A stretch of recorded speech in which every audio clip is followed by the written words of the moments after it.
bagaimana sebuah hobi kita itu menghasilkan uang, atau bagaimana pekerjaan kita itu yang kita sukai, kita senangi, menjadikan sebuah sumber penghasilan.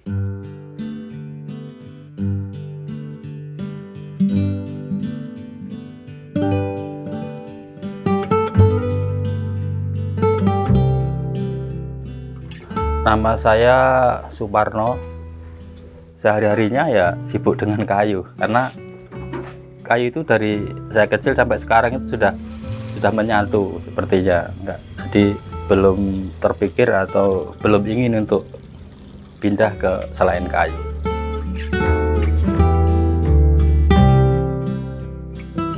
Kayu itu adalah sesuatu yang unik ya. Dari kayu ini saya pikir bisa kita olah untuk jadi apa yang kita inginkan.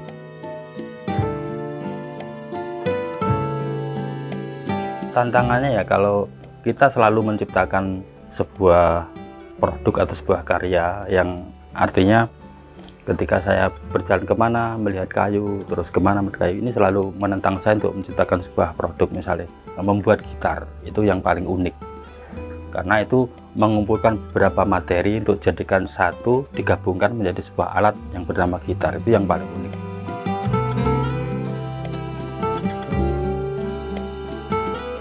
Saya kan lahir di pedesaan ya, artinya zaman dulu itu belum banyak orang yang punya misalnya kompor minyak dulu ya.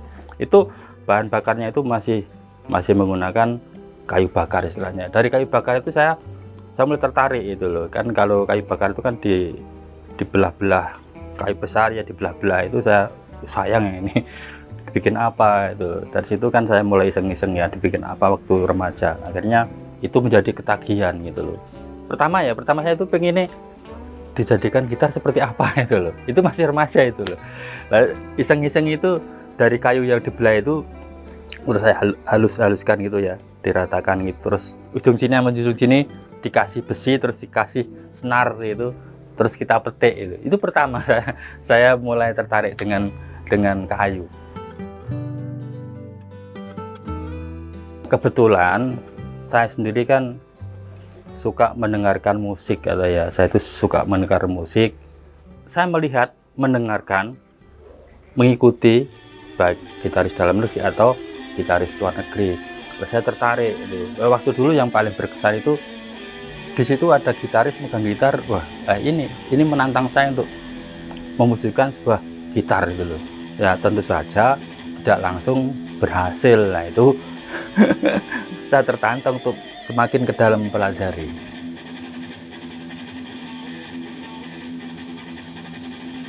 Yang saya pribadi bangga itu artinya bagaimana gitar-gitar saya ini bisa dilihat atau dipakai gitaris-gitaris Indonesia yang berpengaruh dalam dunia musik Indonesia. Ya, sempat dulu juga ada beberapa teman, beberapa artis yang sempat menggunakan produk-produk buatan saya. Yang paling saya ingat itu adalah beberapa, diantaranya ada Eros Chandra dari Ceylon Seven, ada teman-teman dari Jikustik ya, ada Mas Dadi, ada Ica, ada juga Marcella atau Sela Kota. Saya itu seorang penikmat musik, terutama musik-musik rock. Dulu waktu masih saya remaja itu kan mengidolakan ya, seperti kalau di Indonesia itu ada Mas Toto Tewel, ada Mas Ecarani, ada Pak Yen Antono. Kebetulan saya dekat dengan Eros Chandra, dari situ lewat gitar ini juga bisa bertemu. Seperti ya salah satu momen yang paling saya ingat itu dengan gitaris idola saya, Mas Toto Tewel itu gitaris idola saya zaman remaja. Nah, akhirnya di tahun 2000-an itu bisa bertemu lewat Eros itu, bahkan diajak ke workshop saya. Akhirnya datang Mas Toto, wah saya rangkul, Mas Toto Tewel ini saya penggemar sampean waktu saya masih remaja. Akhirnya ketemu. Nah, di situ ternyata dulu yang sepertinya tidak mungkin sekarang jadi mungkin karena lewat gitar gitu loh.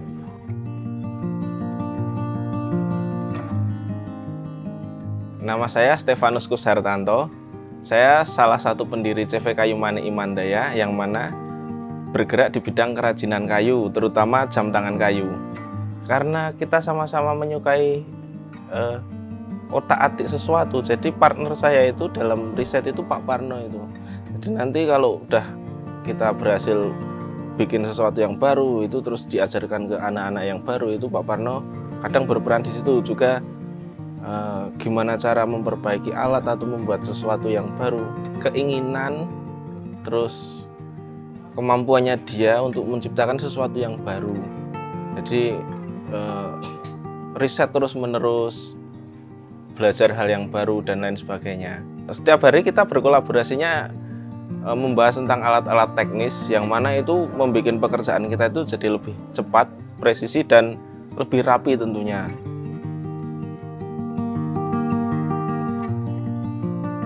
Kebetulan kalau gitar ini kan sudah off sejak 2013 ya Mas ya. Jadi setelah off dari gitar, saya pun juga tidak serta-merta artinya meninggalkan dunia kayu. Karena memang sekali lagi bahwa dunia kayu ini sudah melekat dengan saya sejak remaja.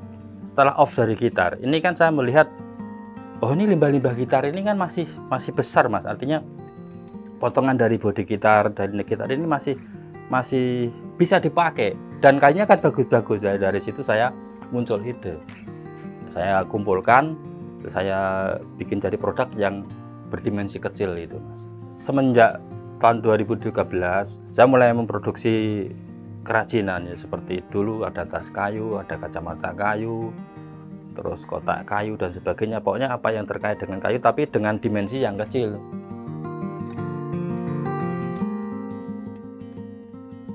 Satu lagi keinginan saya yang ya sudah terwujud atau masih kurang ya.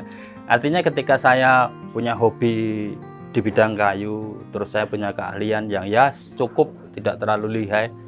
Tapi bagaimana saya itu bisa dari keahlian saya ini bisa saya ajarkan, saya transfer ke generasi setelah saya.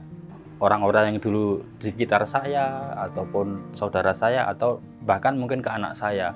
Tapi juga ada satu hal yang cukup membanggakan atau membuat saya senang ketika saya bisa mentransfer ilmu kepada generasi setelah saya.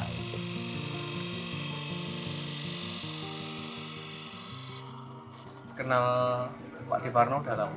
Udah lama, dari kecil, dari SD malah. Iya. Kenalnya di mana? Kenalnya dulu tetangga kampung di Somodaran, Oh, sebelahan. Mas Black belajar kayu juga sekarang di sini. Sekarang belajar kayu juga, ikut di sini.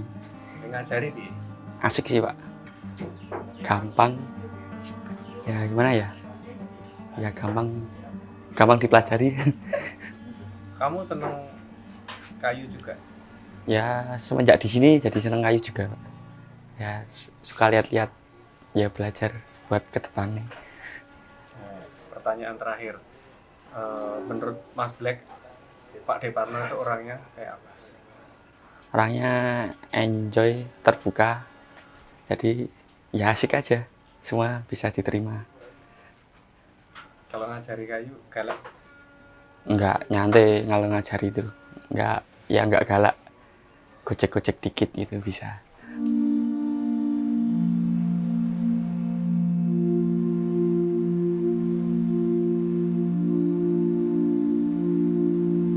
Bangun tidur ya tentu saja kalau orang Jawa ya ngeteh dulu. Kalau nggak ngeteh katanya nggak sempurna ya.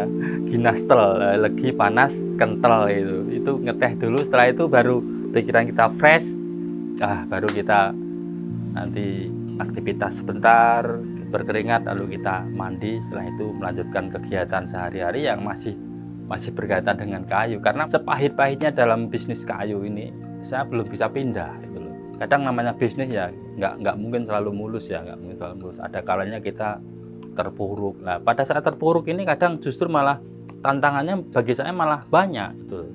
Selalu pengen menciptakan kreasi-kreasi yang menarik gitu loh Mas.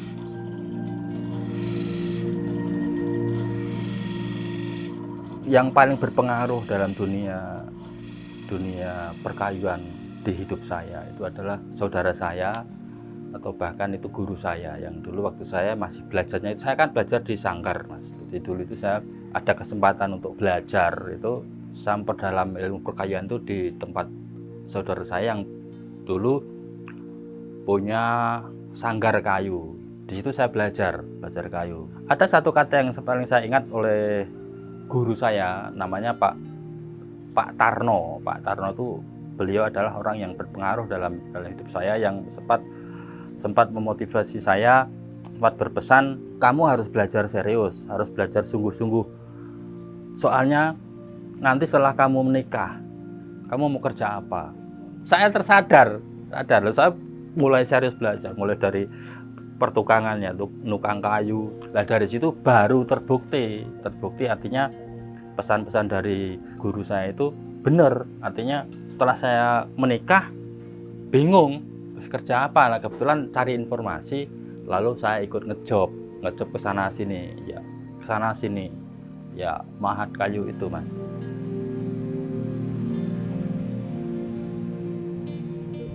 Kalau untuk generasi muda sekarang ya secara keseluruhan itu sebenarnya sangat sedikit ya yang berminat untuk mendalami yang terkait dengan kerajinan kayu dan sebagainya.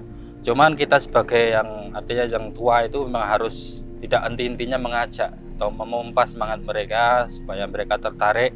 Mereka kalau punya keahlian itu nantinya juga bisa berkarya sendiri, bekerja sendiri. Ya seperti saya dahulu waktu masih muda, artinya ya bagaimanapun harus ada yang mendorong. Kalau hanya dibiarkan saja, mungkin generasi sekarang kan ya tahu sendirilah, zaman sekarang kan terlalu banyak yang pilihan atau pengaruh gitu maksudnya. Sampai saat ini ada beberapa banyak kru di sana ya, di workshop yang akan kita kunjungi nanti. Ada beberapa yang dulu sempat saya bina untuk saya berikan pelatihan teknis ya, secara teknisnya, dan sampai sekarang pun saya juga masih terlibat untuk pengadaan alat, merekayasa dan segala macam, pengarahan kepada anak-anak yang di workshop gitu.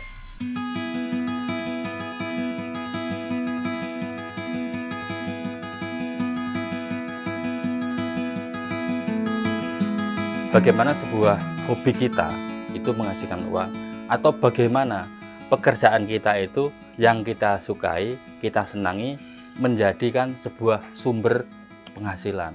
Kalau pekerjaan kita itu kita senang kan, tentu saja kan sepahit-pahitnya tetap senang gitu loh. Beda dengan orang dipaksa, kamu harus kerja ini, kan nggak suka. Kalau sudah senang dengan pekerjaan, ya kita fokus. Jadi sepahit-pahitnya pastilah. Mungkin ya kalau tidak bisa bermanfaat, mungkin belum bermanfaat untuk kita, mungkin ya saudara kita atau orang-orang yang di sekitar kita yang tentu bergelut dengan kayu. Ya meskipun saya harus berkreasi, harus seperti tadi, harus mencari ide, harus selalu bikin kreasi-kreasi baru. Artinya kan di situ kan, artinya bahwa nilai keberhasilan itu kadang saya pribadi juga tidak bisa mengukur dengan nominal ya. Artinya kalau kita tetap berkreasi, ya kita sepanjang waktu berkreasi, ya artinya nggak ada kebosanan di situ. Nah, akhirnya saya simpulkan ya meskipun sepahit-pahitnya dalam dunia kita, dalam bisnis kita, ya kalau kita tetap bertahan ya mesti ada jalan.